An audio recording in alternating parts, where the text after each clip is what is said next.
Hi everyone, welcome back to shine classes. First of all good morning, good afternoon, good evening. कैसे हैं आप सब? Hopefully आप सभी बहुत अच्छे हैं, काफ़ी बढ़िया हैं।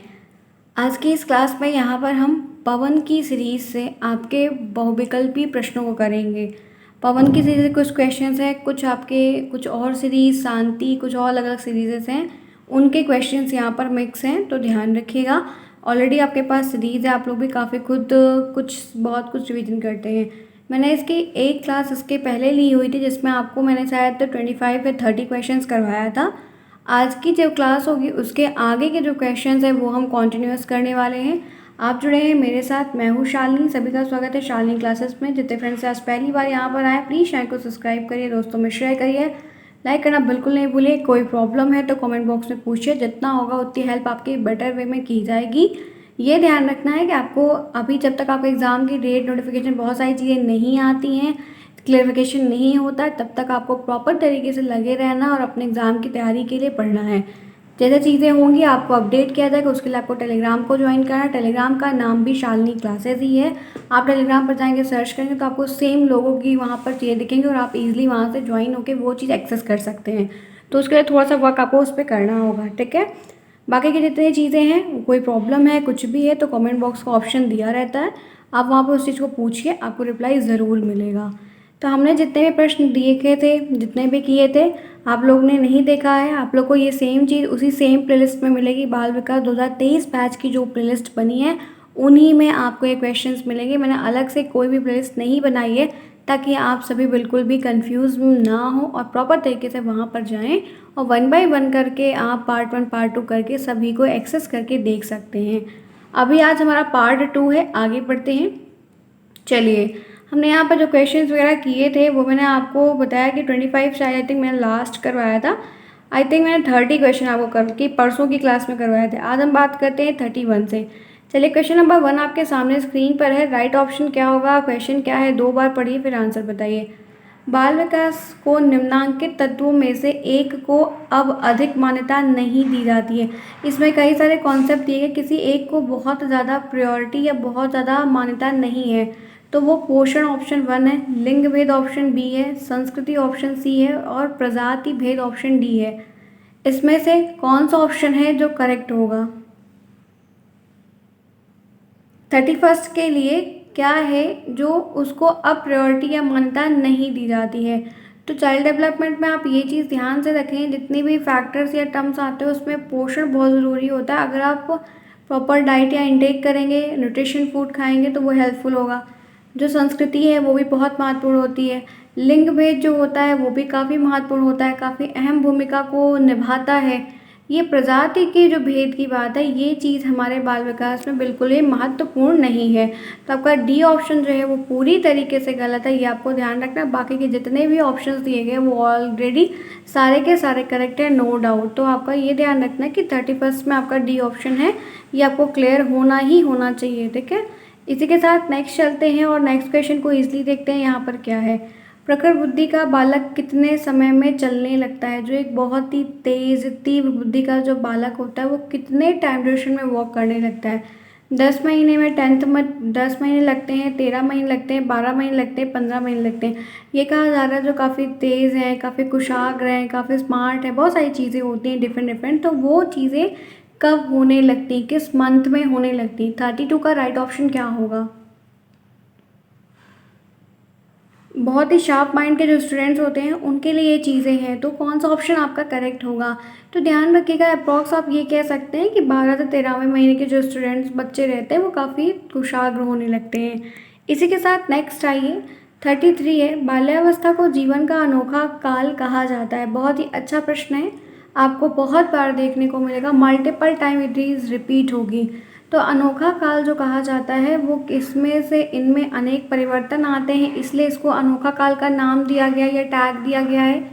इसमें व्यवहार में विभिन्नता देखी जाती है, इसलिए बालक संवेगों का प्रदर्शन करते हैं, इसलिए इसमें बालक क्रांतिकारी होते हैं, इसलिए।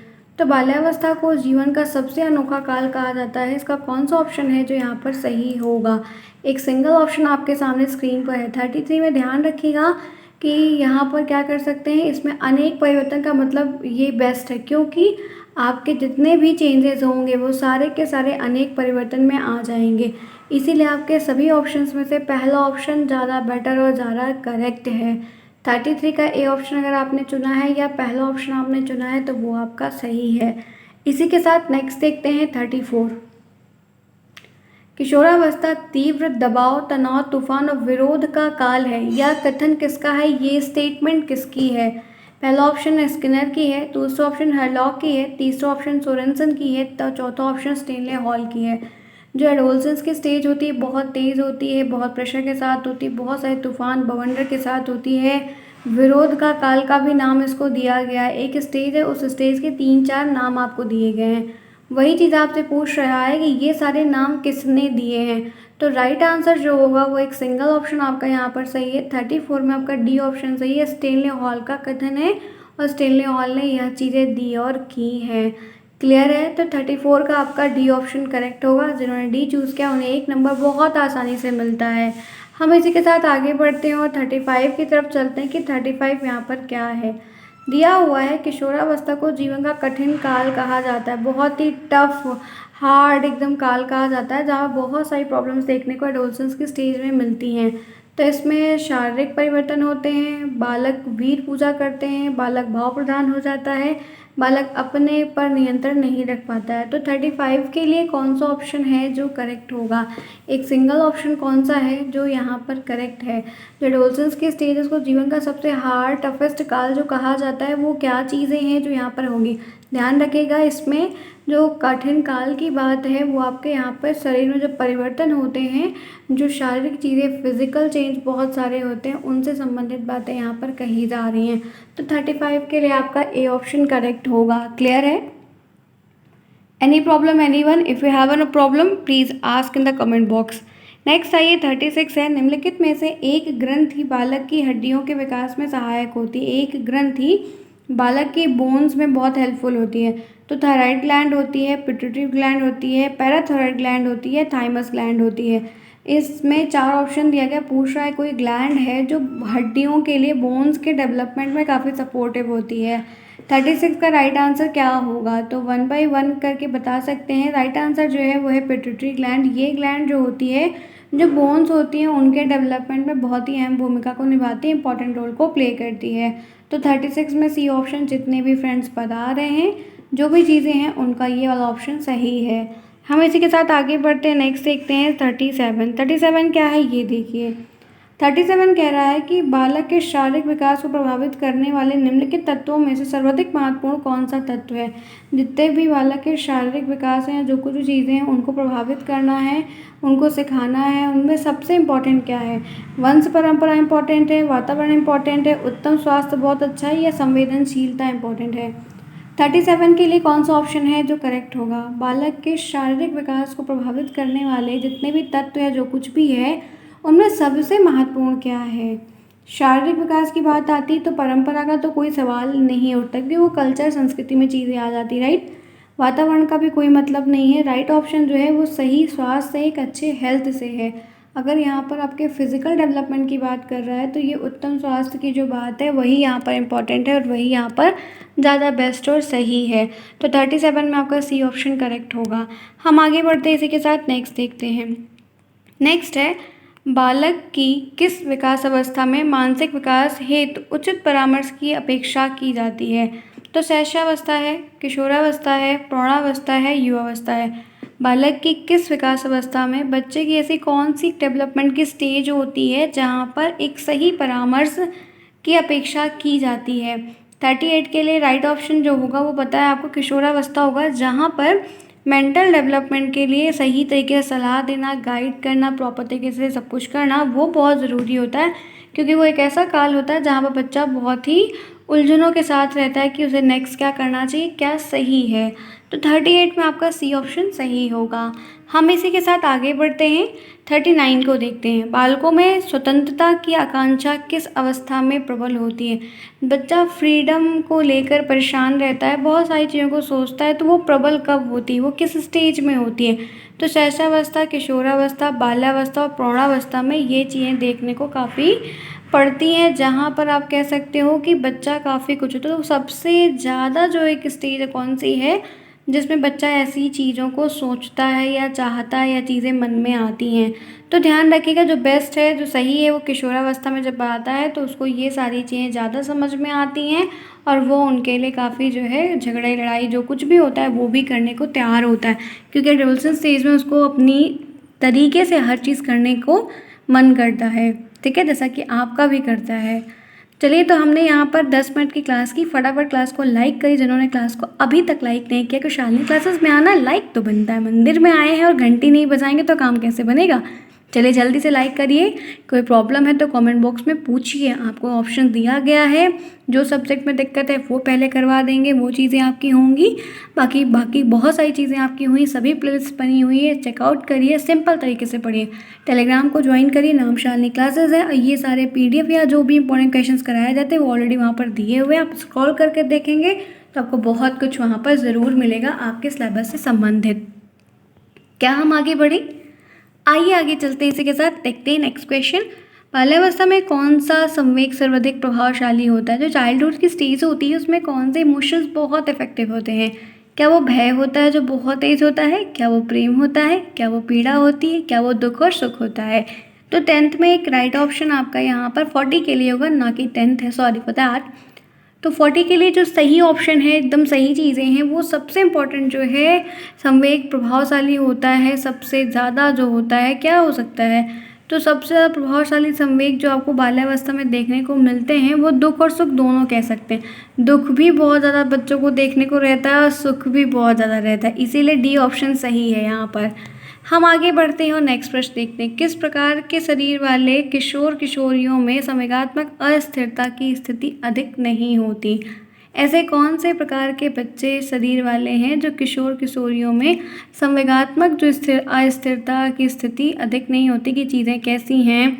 अस्वस्थ होते हैं, वो दुबले पतले होते हैं, स्वस्थ होते हैं, मोटे होते हैं। पूछ रहा है कि ऐसे किस प्रकार के शरीर वाले किशोर मतलब बच्चे होते हैं जो इमोशनल जो डिसबैलेंस होता है उसकी स्थिति अधिक नहीं होती, इमोशनली इतने फिट एंड फाइन और मजबूत नहीं होते हैं, क्योंकि इसीलिए कहा जाता है मन के हारे हार है, मन के जीते जीत। बहुत सारे लोग शरीर से नहीं थकते, मन से थक जाते हैं, तो ये चीज़ें देखने को मिलती हैं। तो वही चीज़ इसमें भी इमोशंस को लेकर पूछ रहा है, और इमोशन और मन कहीं ना कहीं दूसरे से संबंधित बहुत है। तो बताइए क्या होगा? राइट आंसर पता है, स्वास्थ्य होगा। ठीक है, यहाँ पर स्थिति अधिक नहीं है। हम आगे बढ़ते हैं, इसी के साथ नेक्स्ट देखते हैं। आइए फ्रेंड्स बढ़ते हैं आगे, नेक्स्ट क्वेश्चन देखते हैं। माता पिता की बालक के प्रति उपेक्षा का बालक के संवेगात्मक विकास पर क्या प्रभाव पड़ता है? अनुकूल प्रभाव पड़ता है, कोई प्रभाव नहीं पड़ता, प्रतिकूल प्रभाव पड़ता है, सामाजिक प्रभाव पड़ता है? कौन सा ऑप्शन आपका सही होगा? माता पिता की बालक के प्रति उपेक्षा का बालक के संवेगात्मक विकास पर प्रभाव पड़ता है तो प्रतिकूल प्रभाव पड़ता है। आपका इस क्वेश्चन के लिए बी ऑप्शन करेक्ट होगा। हम आगे बढ़ते हैं, नेक्स्ट प्रश्न देखते हैं 43। पहली परिस्थिति में प्राप्त ज्ञान, कुशलता, आदतों, अभियोगिताओं या अन्य क्रियाओं का दूसरी परिस्थिति में प्रयोग करने या प्रक्रिया क्या है? ये सीखना है, ये स्थानांतरण है, ये सूझ है, ये धारणा है? 43 के लिए कौन सा ऑप्शन करेक्ट होगा? हमने 30 के बाद से स्टार्ट किया था, 10 प्रश्न कर लिया, 10 से 13 प्रश्न हो गए, बताइए। तो राइट आंसर यहाँ पर होगा कि जब हमने कोई चीज़ पहले सीखी हुई है और उसको हम दोबारा से उसके आगे कुछ और चीज़ों को पहले वाली चीज़ों को लेकर जोड़ के सीख रहे हैं तो वो आपका सीखना नहीं, वो स्थानांतरण में आता है। आपके इस क्वेश्चन का राइट आंसर है स्थानांतरण, को इसको ट्रांसफर ऑफ लर्निंग कहा जाता है। नेक्स्ट प्रश्न है, स्मृति सीखी हुई वस्तु का सीधा उपयोग है, ये किसका मानना है? कथन के जो प्रश्न है वो हमेशा आपको देखने को मिलेंगे, तो वो स्मिथ का कहना है, वुडवर्थ का, हेलमैन का और स्किनर का। कौन सा ऑप्शन है जो आपका यहाँ पर करेक्ट होगा? स्मृति सीखी हुई वस्तु का सीधा उपयोग है, यह मानना किसका है और क्या चीज़ें हैं? तो मेमोरी संबंधित जो प्रश्न यहाँ पर पूछा जा रहा है, तो ये जो स्टेटमेंट है इसको वुडवर्थ ने कहा, आपका सी ऑप्शन करेक्ट होगा। हम इसी के साथ आगे बढ़ते हैं, नेक्स्ट देखते हैं 45। वॉटसन ने प्राथमिक संवेगों के सिद्धांत के अंतर्गत शिशुओं के भीतर जन्म से ही विद्यमान कितने संवेगों को बताया है? तो ये BTC 2015 का प्रश्न है। 4 बताया, 5 बताया, 6 बताया, 3 बताया, भय, क्रोध, स्नेह है। वॉटसन ने प्राथमिक संवेगों के सिद्धांत के अंतर्गत शिशुओं के भीतर जो जन्म से मतलब बाई बर्थ से ही जो चीज़ें विद्यमान होती, संवेग बनते हैं, वो सारी चीज़ें क्या होती हैं? तो राइट आंसर जो यहाँ पर होगा, एक सिंगल सा ऑप्शन यहाँ पर होगा, वो आपका 3 यहाँ पर भय क्रोध स्नेह होगा, इतना ध्यान रखिएगा। तो ये बीटीसी 2015 में पूछा गया क्वेश्चन। इस तरीके से आपके जो ऑब्जेक्टिव क्वेश्चन है वो आपको देखने को मिलेंगे, तो ध्यान रखिए प्रश्न सीखिए, और भी जो सिमिलर होंगे वो बन सकते हैं। हम इसी के साथ आगे बढ़ते हैं, नेक्स्ट देखते हैं क्वेश्चन नंबर 46। जीन पियाजे ने बालक के संज्ञानात्मक विकास को कितनी अवस्थाओं में बांटा? ये भी बीटीसी 2015 का पूछा गया क्वेश्चन है। क्या वो 3 में बांटा है, 6 में बांटा है, 2 में बांटा है, 4 में बांटा है, 5 में? तो राइट ऑप्शन एक सिंगल ऑप्शन आपका इस क्वेश्चन के लिए करेक्ट है। वो भी जो आपका सही है 46 के लिए ध्यान रखिएगा, वो 4 स्तर में बांटा है। चारों स्तर के नाम और जो टाइम ड्यूरेशन वगैरह है वो चीज़ आपको ज़रूर आनी चाहिए, इतना ध्यान रखिएगा। इसी के साथ नेक्स्ट देखते हैं 47। बुद्धि के द्विकारक सिद्धांत का प्रतिपादन किसने किया? ये बीटीसी 2015 का है। गटमैन ने किया, स्पेयरमैन ने, बैकमैन ने, गिलफोर्ड ने। बुद्धि के एक कारक सिद्धांत, एक तत्व का सिद्धांत, इकाई का सिद्धांत, एक ही सिद्धांत के 3-4 नाम हैं। जैसे पर्यायवाची होती वैसे बाल विकास से बहुत सारी चीज़ें होती हैं। तो बुद्धि के द्विकारक सिद्धांत के प्रतिपादन किसने किए हैं या क्या चीज़ें हैं? कौन सा ऑप्शन आपका सही होगा? एक सिंगल। तो ध्यान रखिएगा 47 के लिए आपको यहाँ पे सी ऑप्शन सही है, स्पेयरमैन ने कहा है। ठीक है, यहाँ तक क्लियर सभी को? नेक्स्ट देखिए, किशोरावस्था को किस विद्वान ने उथल पुथल की अवस्था कहा? ये भी 15 में पूछा गया क्वेश्चन है। स्टेनी हॉल ने, वेवर ने। तो ये ध्यान रखिएगा कि जो राइट आंसर होगा वो सिंगल ऑप्शन आपका यहाँ पर सही होगा, वो स्टेनी हॉल ने कहा। क्लियर? उम्मीद है कि कोई प्रॉब्लम नहीं होगा। जितना बेसिक था उतना मैंने आपको यहाँ पर बता दिया। उम्मीद है कि इतनी चीज़ें मैंने आपको करवा दी है। तो ये आज के इतने ही प्रश्न करते हैं, बाकी हम लोग बाद में करेंगे। तो अगर क्लास चीज़ें कोई दिक्कत होगी तो कमेंट बॉक्स में पूछेगा। मिलते हैं नेक्स्ट में। Bye bye, take care, see you soon, best of luck.